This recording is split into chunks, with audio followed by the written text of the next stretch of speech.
నిర్గమకాండము 14వ అధ్యాయము. అప్పుడు మోషేతో యెహోవా ఇలా అన్నాడు, ప్రజలు వెనక్కి తిరిగి పీహహీరోతుకు ప్రయాణం కట్టమని చెప్పు. మిగ్దోలుకు సముద్రానికి మధ్య ఉన్న ప్రదేశంలో రాత్రికి బస చేయాలని వారితో చెప్పు. ఇది బయల్సెఫోను దగ్గరలో ఉంది. ఇజ్రాయేలు ప్రజలు ఎడారిలో తప్పిపోయి ఉంటారని ఫరో తలుస్తాడు. పైగా ప్రజలు వెళ్ళగలిగిన చోట ఇంకేమీ ఉండదనుకుంటాడు. ఫరోను నేను ధైర్యశాలిగా చేస్తాను, అతడేమో మిమ్మల్ని తరుముతాడు. అయితే ఫరోను అతని సైన్యాన్ని నేను ఓడిస్తాను. ఇది నాకు కీర్తి తెచ్చిపెడుతుంది. నేనే యెహోవానని ఈజిప్టు వాళ్ళు అప్పుడు తెలుసుకుంటారు. ఇజ్రాయేలు ప్రజలు దేవుని మాటకు విధేయులై ఆయన చెప్పినట్టు చేశారు.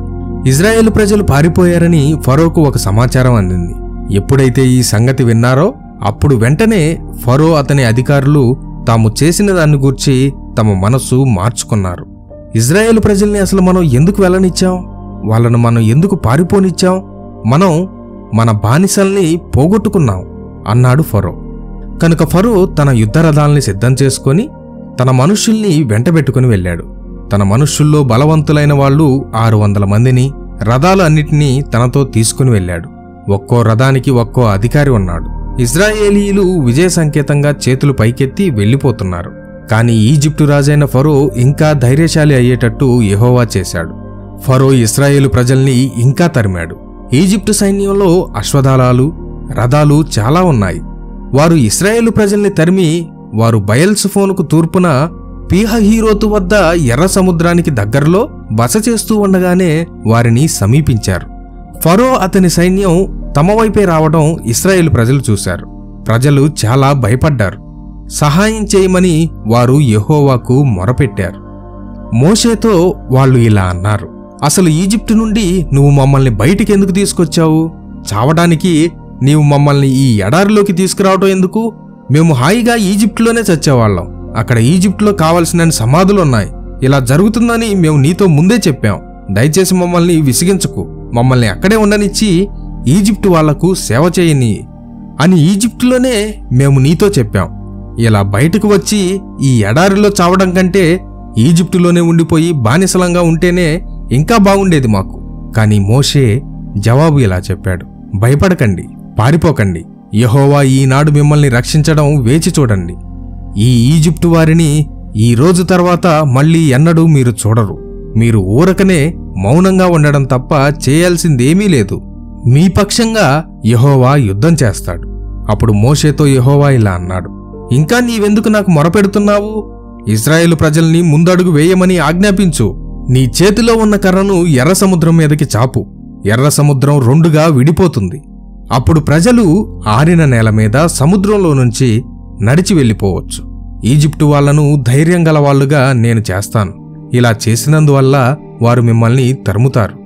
అయితే ఫరో కంటే, అతని అశ్వదళాలు, రథాలు అన్నిటికంటే నేను ఎక్కువ శక్తి గలవాణ్ణి అని మీకు తెలియజేస్తాను. నేను యెహోవానని ఈజిప్టు అప్పుడు తెలుసుకుంటుంది. ఫరోను అతని అశ్వదళాలను, రథాలను నేను ఓడించినప్పుడు వాళ్ళు నన్ను గౌరవిస్తారు. ఆ సమయంలో యెహోవా దూత ప్రజలు వెనక్కి వెళ్లడం జరిగింది. సాధారణంగా యెహోవా దూత ప్రజలకు ముందర ఉండి వారిని నడిపించడం జరుగుతుంది. కనుక ఎత్తైన మేఘం ప్రజల ముందర నుండి కదిలిపోయి ప్రజల వెనక్కి వెళ్ళింది.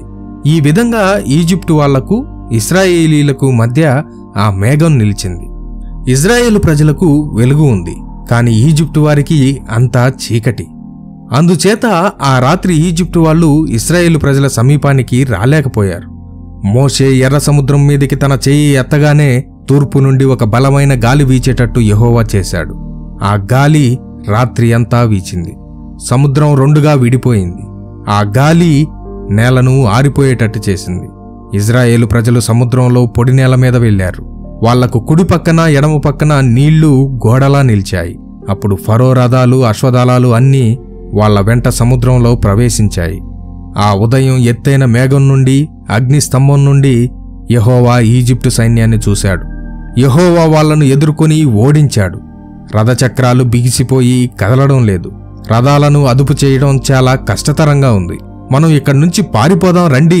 యెహోవా మనకు వ్యతిరేకంగా పోరాడుతున్నాడు. ఆయన ఇశ్రాయేలీయుల కోసం యుద్ధం చేస్తున్నాడు అంటూ ఈజిప్టు వాళ్ళు కేకలు వేశారు. అప్పుడు యెహోవా మోషేతో, నీ చేయి సముద్రం మీదకి ఎత్తు, నీళ్లు పడిపోయి ఈజిప్టు రథాలను అశ్వదళాలను ముంచేస్తాయి అని చెప్పాడు. కనుక తెల్లవారుజామున మోషే తన చేతిని సముద్రం మీదకి ఎత్తాడు. నీళ్లు యథాస్థానానికి వచ్చి పడ్డాయి. ఈజిప్టు వాళ్ళు పారిపోయేందుకు ప్రయత్నిస్తున్నారు. అయితే ఈజిప్టు వాళ్ళు సముద్రంలో కొట్టుకుపోయేటట్టు యెహోవా చేశాడు. నీళ్లు యథాస్థానానికి మళ్లీ రావటం చేత రథాలను అశ్వదళాలను కప్పేశాయి. ఇశ్రాయేలు ప్రజలను తరుముకొచ్చిన ఫరో సైన్యాలన్నీ నాశనం చేయబడ్డాయి. వాళ్లలో ఒక్కడు కూడా బతకలేదు. అయితే ఇశ్రాయేలు ప్రజలు మాత్రం పొడి నేల మీద సముద్రాన్ని దాటిపోయారు. వారి కుడి ఎడమ పక్కల్లో నీళ్లు గోడలా నిలిచిపోయాయి. ఆ రోజు ఇశ్రాయేలు ప్రజలను ఈజిప్టు వాళ్ల చేతి నుండి యెహోవాయే రక్షించాడు. ఎర్ర సముద్ర తీరాన ఈజిప్టు వాళ్ల శవాలను ఇశ్రాయేలు ప్రజలు చూశారు. యెహోవా ఈజిప్టు వాళ్లను ఓడించినప్పుడు ఆయన మహత్తర శక్తిని ఇశ్రాయేలు ప్రజలు కూడా చూశారు. అందుచేత ప్రజలు యెహోవాకు భయపడి ఆయనను ఘనపరిచారు. యెహోవాను ఆయన సేవకుడైన మోషేను వారు నమ్మారు.